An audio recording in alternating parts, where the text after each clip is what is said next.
பிரதி குழுக்களின் தவிசாளர் அவர்களே, நேற்றைய தினம் நாட்டினுடைய ஜனாதிபதி அவர்களால் சமர்ப்பிக்கப்பட்ட இந்த அரசாங்கத்தினுடைய முதலாவது வரவு செலவு திட்டத்தினுடைய விடயங்கள் தொடர்பிலே இன்றைய இரண்டாவது அமர்வுகளில் கலந்து கொள்ளுகிற இந்த வாய்ப்புக்கு முதலில் நன்றிகள். குறிப்பாக இந்த நாட்டிலே 4218.2 பில்லியன் ரூபாக்கள் வரவு செலவு திட்டத்தில் ஏற்படும் என நேற்று ஜனாதிபதியினால் செலவு விவரம் சமர்ப்பிக்கப்பட்டிருக்கிறது. ஆனால் அதுக்கான வரவுக்கான வழிகள் என்ன என்பது தெளிவாக கூறப்படவில்லை. குறிப்பாக இந்த 100% செலவுகளிலே 2898.1 மில்லியன் 69% நடைமுறை செலவுகளுக்காக இந்த நாட்டிலே ஒதுக்கப்பட்டிருக்கிறது. 31% மட்டுமே 1320.2 பில்லியன் ரூபாக்கள் மட்டுமே முதலீடுகளாக இருக்கிறது. ஒரு நாட்டினுடைய பொருளாதார வளர்ச்சி என்பதும் பொருளியல் ரீதியாக அந்த நாடு முன்னேறுதல் என்பதும் நடைமுறை செலவை விட மூலதன செலவினூடாக அந்த நாட்டினுடைய பொருளாதாரம் கட்டியெழுப்பப்பட வேண்டும். ஆனால் நாட்டினுடைய பொருளாதாரத்தை கட்டியெழுப்புவதற்கு வீழ்ந்து போயிருக்கும் இலங்கையின் பொருளாதாரத்தை நிமித்துவதற்கு இலங்கையினுடைய மிக நெருக்கடியான காலத்திலே பொறுப்பை எடுத்திருக்கிற நீங்கள் இந்த விடயத்திலே அதிகமான கவனம் செலுத்த வேண்டிய ஒரு காலகட்டம் என்பதையும் நான் இந்த இடத்திலே குறிப்பிட விரும்புகிறேன். குறிப்பாக நீங்கள் பாதுகாப்பு செலவாக மொத்த வரவு செலவு திட்டத்திலே 10.5 கிட்டத்தட்ட 11% ஒதுக்கியிருக்கிறீர்கள். இந்த நாட்டிலே யுத்தம் இல்லை, சண்டை இல்லை, ஆயுதங்களுடைய சரசரப்புகள் இல்லை. ஆனால் 442 பில்லியன் ரூபாக்கள் பாதுகாப்புக்காக ஒதுக்கப்பட்டிருக்கிறது. இம்முறை சுகாதாரத்துக்காக மற்றும் கல்விக்காக ஒதுக்கப்பட்டிருப்பவை வரவேற்கத்தக்கது. இருந்தாலும் கூட பாதுகாப்பினுடையது இன்னும் பல மக்கள் குடியேற்றப்படவில்லை, மக்களுடைய காணிகள் விடுவிக்கப்படவில்லை, தமிழர் நிலங்களில் அவர்களுடைய நிலங்கள் அபகரிக்கப்பட்ட நிலையிலே இராணுவ பிரசன்னங்களோடு மிதமிஞ்சிய ஒரு இராணுவ ஆளணியோடு இருக்கிற இலங்கை 10-11% இராணுவத்துக்காக ஒதுக்கியிருப்பது இந்த நாட்டினுடைய பொருளாதார வளர்ச்சிக்கு உகந்ததல்ல. அதனை நாங்கள் எதிர்க்கிறோம். அந்த எதிர்ப்பையும் நாங்கள் இந்த இடத்திலே பதிவு செய்கிறோம். மிக முக்கியமாக இந்த நாட்டினுடைய பொருளாதாரம் வளர வேண்டுமென்றால் இந்த நாட்டிலே இருக்கின்ற இனங்களுக்கு இடையிலான ஒற்றுமை பலமாக்கப்பட வேண்டும். ஜனாதிபதி அவர்கள் கூட நேற்று குறிப்பிட்டிருந்தார் தன்னுடைய முடிவுரையிலே, ஒன்றுபட்ட இலங்கை, தூய்மையான இலங்கை, வளமான இலங்கை, ஒரு வாய்ப்பை காண நான் விரும்புகிறேன் என்ற வார்த்தைகளை சொன்னார். நல்ல வார்த்தைகள். ஒன்றுபட்ட இலங்கைக்குள் இருக்கின்ற தேசிய இனங்கள், தமிழ் தேசிய இனம், சிங்கள தேசிய இனம், இங்கே வாழுகின்ற மலையக தமிழ் தேசிய இனம், முஸ்லீம் தேசிய இனங்களுடைய இருப்புக்கள் எவ்வாறு பேணப்படும்? அந்த ஒன்றுபட்ட இலங்கைக்குள் இவர்களுடைய தனித்துவ தன்மைகள், மொழி வாரியாக தமிழ் தேசிய இனமும் சிங்கள தேசிய இனமும் ஒரு குடையின் கீழ் வரக்கூடிய வாய்ப்புகள் இந்த நாட்டில் உருவாக்கப்பட்டிருக்கிறதா? உங்களுடைய காலத்தில் அது உருவாக்கப்படுமா? ஒரு தூய்மையான இலங்கையை காண நாங்களும் நீங்களும் கரங்களை கோர்த்து கொள்ள வேண்டுமென்றால் அந்த நாட்டிலே தூய்மையான எண்ணங்கள், தூய்மையான சட்டங்கள், தூய்மையான நடைமுறைகள் இருக்க வேண்டும். அந்த நடைமுறைகள் மக்கள் நம்பக்கூடிய வகையிலே அமைய வேண்டும். அவையை எவ்வாறு நீங்கள் உருவாக்கப் போகிறீர்கள்? வளமான இலங்கையை கட்டியெழுப்ப இலங்கையின் வேர்களை கொண்ட புலம்பெயர்ந்தோரே வாருங்கள் என்ற அழைப்பையும் ஜனாதிபதி அவர்கள் முன்வைத்திருந்தார். புலம்பெயர் நாடுகளில் வாழுகின்ற தமிழர்கள் இன்று ஒரு சக்தியாக இருக்கிறார்கள் என்பதும் உங்களுக்கு தெரியும். உங்கள் மீதும் அவர்கள் அபிமானம் கொண்டிருக்கிறார்கள். அந்த தமிழர்களுடைய வரவை ஜனாதிபதி அல்லது அவருடைய தொடர்பை விரும்புகின்றார். ஆனால் இந்த மண்ணிலே ஒரு நீண்ட காலமாக புரியோடி போயிருக்கிற தமிழ் மக்களுடைய பிரச்சனை தொடர்பிலே இந்த அரசாங்கத்தில் இருப்பவர்கள் பேசுவதற்கு மறுக்கிறார்கள் அல்லது தயங்குகிறார்கள். நான் குறிப்பாக சிங்கப்பூருடைய பிதாமகன், சிங்கப்பூருடைய சிருஷ்டி லீகுவான் பற்றியும் நேற்று ஜனாதிபதி குறிப்பிட்டிருந்தார். ஒரு காலத்திலே சிங்கப்பூர் இலங்கையை விட நாங்கள் வளர வேண்டும் என்று நினைத்தார்கள். ஜப்பான் நாடு இலங்கையை விட நாங்கள் வளர வேண்டும் என்று நினைத்தார்கள். கொரியா இலங்கையை விட வளர வேண்டும் என்று நினைத்தார்கள். ஆனால் இலங்கை அந்த 1940களில் எப்படி இருந்ததோ அந்த நிலையில் தான் இப்பொழுதும் இருக்கிறது. ஆனால் இலங்கையை விட வளர வேண்டும் என்று சொன்ன நாடுகள் இன்று இலங்கைக்கு கடன் கொடுக்கக்கூடிய அளவுக்கு வளர்ந்திருக்கிறார்கள். காரணம், அந்த நாடுகளில் இருக்கின்ற ஒற்றுமையும் பலமும். சிங்கப்பூரிலே தமிழும் கூட ஒரு தேசிய மொழியாக அங்கீகரிக்கப்பட்டிருக்கிறது, முன்னுரிமை வழங்கப்படுகிறது. தயவு செய்து ஒன்றை யோசியுங்கள். புலம்பெயர்ந்தோரே வாருங்கள் என்று கேட்கிற பொழுது இந்த நாட்டிலே தமிழர்களுக்குரிய அந்த அடிப்படை உரிமை, அரசியல் உரிமை, அவருடைய அந்த தேசத்திலே அவர்கள் தங்களை ஒரு தேசிய இனமாக அடையாளப்படுத்துகின்ற உரிமையை இந்த நாடு எவ்வாறு தரப்போகிறது என்ற அந்த எண்ணம் அவர்களிடம் இருக்கிறது.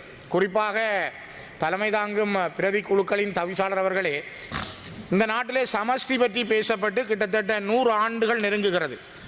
இந்த வருகிற ஆண்டு 2026ஆம் ஆண்டு வந்தால் இலங்கையிலே சமஷ்டி பற்றிய வார்த்தைகள் உச்சரிக்கப்பட்டு 100 ஆண்டுகள், ஒரு சதம் அடிக்கிற காலத்தை நெருங்குகிறது.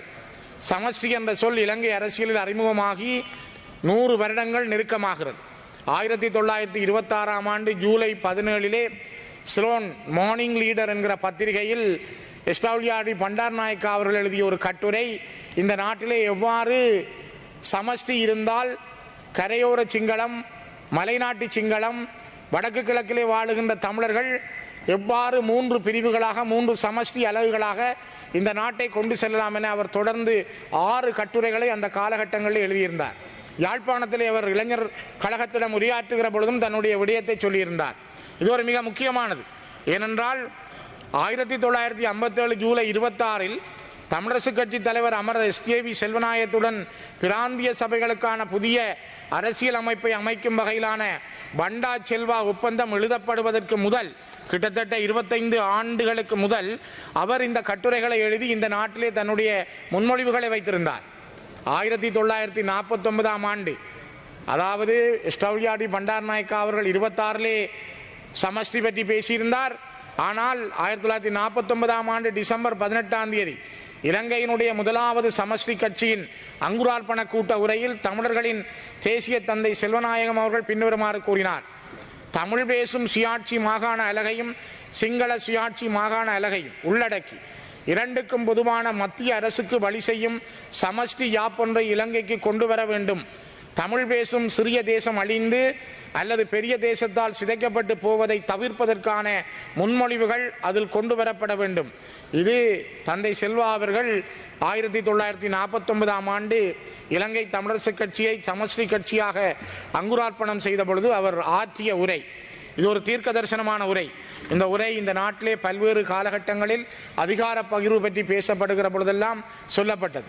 நான் ஏன் இதை சொல்லுகிறேன் என்றால், தயவு செய்து யோசியுங்கள். இந்த நாட்டிலே ஒரு இனப்பிரச்சனை இருக்கிறது என்பதை முதலிலே சிந்தியுங்கள். இங்கே எல்லாரும் சமம் என்கிற வார்த்தைகள் சொல்லப்படுகின்றன. அது வார்த்தைகளுக்கும் வார்த்தை ஜாலங்களுக்கும் அது பொருந்தும். ஆனால் ஒரு சிங்கள தேசிய இனத்தினுடைய அடையாளங்களும் நிலமும் சிங்கள தேசிய இனத்தினுடைய மொழியும் அவர்களுடைய அடையாளமும் எவ்வளவு முக்கியமோ அதே போல இந்த மண்ணிலே வரலாற்று வழிவந்த ஒரு தேசிய இனமான தோன்றி இந்த மண்ணிலே வளர்ந்த பஞ்ச ஈச்சரங்களோடு தன்னை அடையாளப்படுத்தி வாழ்ந்த இந்த மண்ணிலே தோன்றி வளர்ந்த தேசிய இனமான தமிழ் தேசிய இனத்தை அங்கீகரிக்காத வரை, தமிழ் தேசிய இனத்துக்கான ஒரு அங்கீகாரத்தை இந்த நாட்டிலே நீங்கள் வழங்காத வரை இந்த நாட்டினுடைய வளமான பயணங்கள், தூய்மையான பயணங்கள் எவ்வாறு கொண்டு செல்லப்பட போகிறது என்ற கேள்வி எங்களிடம் எழுகிறது. அதனால் தான் புலம்பெயர் நாடுகளிலே வாழுகின்றவர்களும் சரி, நிலத்திலே இருக்கின்றவர்களும் நாங்கள் இந்த நாட்டிலே எங்களுடைய கரங்களை உங்களோடு கோர்த்து கொள்ள விரும்புகிறோம். ஆனால் நீங்கள் நீங்களாகவும் நாங்கள் நாங்களாகவும் அந்த கரங்கள் இறுக பற்றி கொள்ளப்பட வேண்டும். அப்பொழுதுதான் இந்த நாட்டினுடைய சமாதானமும் பொருளாதாரமும் எதிர்காலமும் மிகப்பெரிய பலமாக கட்டி வளர்க்கக்கூடியதாக இருக்கும். இந்த நாடு சமமான பிரஜைகளாக தாம் வாழ்வதற்கான அரசியல் கோரிக்கைகளை முன்வைத்த போதுதான் தமிழ் மக்களுக்கு எதிரான வன்முறைகள் கட்டவிழ்த்து விடப்பட்டன என்பதை தயவு செய்து புரிந்து கொள்ளுங்கள். ஒரு காலகட்டத்திலே பொருளாதார தடைகளாக இருக்கட்டும் அல்லது அவருடைய கற்றலுக்கான அந்த தடைகள், இந்த எல்லா விடயங்களும் தமிழர்கள் மீது அவர்கள் சமமான உரிமைகளை கேட்கிற பொழுதுதான் தடுக்கப்பட்டது. ஆனால் நாங்கள் இப்பொழுது சம உரிமை பற்றி பேசுகிற பொழுது கடந்த காலங்களை மறந்து விடுகிறோம். கடந்த காலங்களை மறந்து ஒரு வன்முறை போல அது சிருஷ்டிக்கப்படுகிறது. ஆகவேதான் பிரதி குழுக்களின் தவிசாளர் அவர்களே, இந்த நாட்டிலே 1957 பண்டா செல்வா ஒப்பந்தம், 65 டட்லி செல்வா ஒப்பந்தம் என்பன எழுதப்பட்டு கிழித்தெறியப்பட்டன. சிங்கள மக்களுடைய வாக்குகளை பெறுவதற்காக பண்டார்நாயக்கா 56ஆம் ஆண்டிலே சிங்கள சட்டத்தை உடனடியாக கொண்டு வந்தார். அவரே ஒப்பந்தத்தை எழுதினார், கிழித்தார். இவையெல்லாம் நடந்தது. அதே போல 65களிலேயும் எழுதப்பட்ட டட்லி செல்வா ஒப்பந்தம் ஜேஆருடைய எதிர்ப்பால் கைவிடப்பட்டது. இவையெல்லாம் இந்த நாட்டிலே நடந்திருக்கின்றன. தயவு செய்து நாட்டிலே ஒரு இனப்பிரச்சனை இருக்கிறது. இது ஒரு நீண்ட நீறுபூத்த பிரச்சனையாகவே இந்த நாட்டில் இருந்து கொண்டிருக்கிறது. உங்களை வரவேற்பார்கள், தமிழ் மக்கள் பேசுவார்கள், கைலாகு கொடுப்பார்கள், எல்லாம் உண்மை. ஆனால் இந்த நாட்டிலே அவர்கள் நினைக்கிறார்கள் ஏதாவது ஒன்று நடக்கும், ஒரு முன்னேற்றம் நடக்கும். நீங்களும் ஒரு நீண்ட பயணத்துக்கூடாக வந்தவர்கள், எத்தனை ஆயிரம் பலிகளை சுமந்த ஒரு கட்சி சார்பாக நீங்கள் இன்று ஆட்சி பொறுப்பை ஏற்றிருக்கிறீர்கள். நான் அடிக்கடி இந்த சபையிலே பதிவு செய்திருக்கிறேன். கதிர்காமத்து அழகி மனம்பேரியினுடைய மரணம் பாதிக்கப்பட்ட சிங்கள மக்களுக்கு மட்டுமல்ல, அந்த காலகட்டத்திலே தமிழ் மக்களையும் நிறைந்த அளவிலே பாதித்திருந்தது. எவ்வாறு மனம்பேரியினுடைய மரணத்தை நீங்கள் பார்க்கிறீர்களோ அதே போல இசைப்பிரியாவினுடைய மரணம் எங்களை எவ்வளவு பாதித்திருக்கும் என்பதையும் தயவு செய்து சிந்தித்து பாருங்கள். ஆகவே எங்களுடைய ஒவ்வொரு பிள்ளைகள், எங்களுடைய இளைஞர்கள், நீங்கள் எவ்வாறு ரத்தம் சிந்தி, நீங்கள் கண்ணீர் சிந்தி, வியர்வை சிந்தி 65,000 70,000க்கு மேற்பட்ட சிங்கள இளைஞர்களையும் யுவதிகளையும் பலி கொடுத்து ஒரு நீண்ட பயணத்தினூடாக மெல்ல மெல்ல வளர்ந்து 50 ஆண்டுகள் காத்திருந்து ஒரு அரசியல் உரிமையை ஜனநாயக ரீதியாக உங்களால் நிலைநாட்ட முடிந்திருக்கிறது என்றால் இது இந்த உலக பந்திலே இலங்கையிலே ஏற்பட்ட மிகப்பெரிய ஒரு மாற்றம். இதே மாற்றம் ஏன் தமிழர்களுக்கு வராது என்று கூட நீங்கள் சிந்திக்க வேண்டும். ஏனென்றால் இயற்கை என்பது எப்பொழுதும் இடைவெளிகளை வைத்திருப்பதில்லை. எங்கு தவறு நடக்கிறதோ, எங்கு பிழைகள் நடக்கிறதோ அந்த இடங்களில் இயற்கை தன்னுடைய பங்கை அது தீர்மானிக்கும். சம உரிமை, சமமாக வழங்குகிறோம், நாங்கள் சமமாக நடத்துகிறோம் என்ற வார்த்தைகளுக்கூடாக தயவு செய்து தமிழர்களுடைய கோரிக்கைகளை மலங்கடிக்க செய்யாதீர்கள். இந்த நாட்டிலே நீங்களும் நாங்களும் சேர்ந்து வாழ வேண்டும். அந்த சமாதானத்தை அடைவதற்கான தூரம் மிகவும் கூடிய தூரமாக இருப்பது போலவே எங்களுக்கு தென்படுகிறது. அதை மிக கிட்ட கொண்டு பாருங்கள். உங்களுடைய காலத்தில் உங்களுக்கு இருக்கின்ற பெரும்பான்மையின் அடிப்படையில் அதை மாற்றி அமைக்க முடியும் என்ற நம்பிக்கையை உருவாக்குங்கள். நான் நினைக்கிறேன் 1944ஆம் ஆண்டு இலங்கை கம்யூனிஸ்ட் கட்சி சமர்ப்பித்த மகஜரில் சமஷ்டி பற்றி குறிப்பிட்டிருந்தது. சமஷ்டி தீர்வு அடிப்படையில் இந்த நாடு முன்னேற முடியும் என்பதை இலங்கை சுதந்திரம் பெறுவதற்கு 4 ஆண்டுகளுக்கு முதல் இலங்கையினுடைய கம்யூனிஸ்ட் கட்சி சொல்லியிருந்தது. இதனை இன்று இலங்கையில் நடைமுறையில் உள்ள 47 ஆண்டுகளுக்கு முதல் வந்த அரசியல் யாப்பு. நீங்கள் புதிய அரசியல் அமைப்பு பற்றி பேசுகிறீர்கள், ஆனால் தேர்தலுக்கு முதல் பேசப்பட்டது இப்பொழுது அது கிடப்பிலே இருக்கின்றது. இருந்தாலும் இன்று நடைமுறையில் இருக்கின்ற 78ஆம் ஆண்டு அரசியல் யாப்பு ஜே.ஆர். ஜெயவர்தன அவர்களால் 78ஆம் ஆண்டிலே கொண்டு வரப்பட்டது.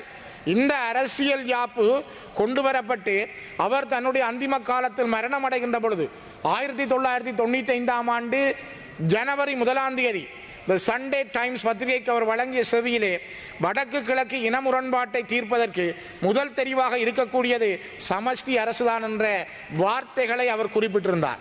காரணம் அவருடைய அனுபவம். நீண்ட காலம் தான் ஒரு ஆணை பெண்ணாகவும் பெண்ணை ஆணாகவும் மாற்றுவதை தவிர மிகுதி முழுவதும் இந்த அரசியல் அமைப்பில் இருப்பதாக குறிப்பிட்ட ஜே.ஆர். ஜெயவர்தன, போர் என்றால் போர், சமாதானம் என்றால் சமாதானம் என்று யுத்தத்தை பிறப்பித்த ஜே.ஆர். ஜெயவர்தன தன்னுடைய மரணப்படுக்கையிலே அவர் இதனை குறிப்பிட்டார், இலங்கைக்கு சமஷ்டி மிக பொருத்தமானது என்று.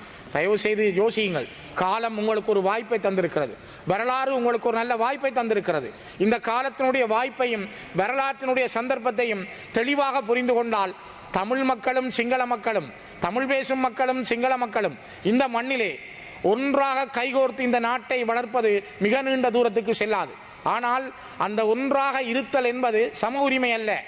அது நாங்கள் ஒரு தேசிய இனமாகவும் நீங்கள் ஒரு தேசிய இனமாகவும் எங்கள் கரங்களை இறுக பற்றி கொள்வதற்கான காரணியாக அது அமைய வேண்டும். பல தடவைகள் தமிழர்கள் ஏமாற்றப்பட்டிருக்கிறார்கள். தயவு செய்து பிரதி குழுக்களின் தவிசாளர் அவர்களே, நாங்கள் பல தடவைகள் ஏமாற்றப்பட்டதன் காரணமாகத்தான் நாங்கள் உங்கள் மீது நம்பிக்கைகளை இழந்திருக்கிறோம். குறிப்பாக 1987 ஜூலை 29 கொண்டு வரப்பட்ட இலங்கை இந்திய ஒப்பந்தம் இலங்கையிலே இன்று நடைமுறைப்படுத்தப்படவில்லை. இன்றும் அது கிடப்பிலே இருக்கின்றது. அதனை பயன்படுத்த முடியாது. தற்காலிகமாக இணைக்கப்பட்டிருந்த வடக்கு கிழக்கை உங்களுடைய அரசு, உங்களுடைய ஏபிபியினர் தான் வழக்கு போட்டு பிரித்தார்கள்.